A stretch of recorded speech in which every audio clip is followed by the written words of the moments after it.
Welcome to our ஆன்மீக களஞ்சியம் channel.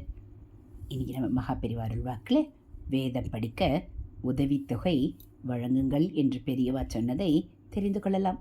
புதுசு பழசு என்பதால் ஒன்று வேண்டும், ஒன்று வேண்டாம் என்பது இல்லை. பிரயோஜனத்தை பார்க்க வேண்டும். பழசில் உள்ள நல்லதை எடுத்துக்கொண்டு கெட்டதை தள்ள வேண்டும்.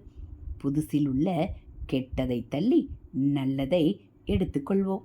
வேத பாடசாலைகள் மூடப்படாமல் தொடர்ந்து நடைபெற செய்ய வேண்டும். ஆசிரியர்கள் மாணவர்களுக்கு நிதியுதவி செய்ய வேண்டும். இதற்கு ட்ரஸ்ட் ஏற்படுத்தினால் நல்லுள்ளம் படைத்த பலர் உதவுவார்கள். வேதம் படிக்க ஸ்டைஃபன் கொடுத்தால் வசதியற்றவர்களும் விரும்பி வந்து படிப்பார்கள்.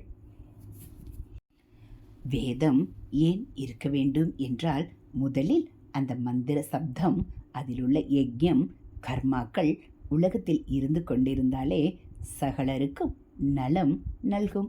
இதனால் மழை பொழிந்து தானிய வளம் பெருகும். மக்களின் மனங்களிலும் நல்லெண்ணங்கள் வளரும்.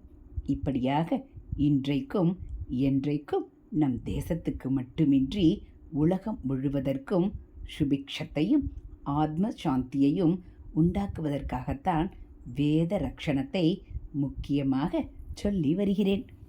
ஹரஹர சங்கர ஜெய ஜெய சங்கர, ஹரஹர சங்கர ஜெய ஜெய சங்கர. மகா பெரியவா சரணம். இது மகா பெரியவா அருள்வாக்கு.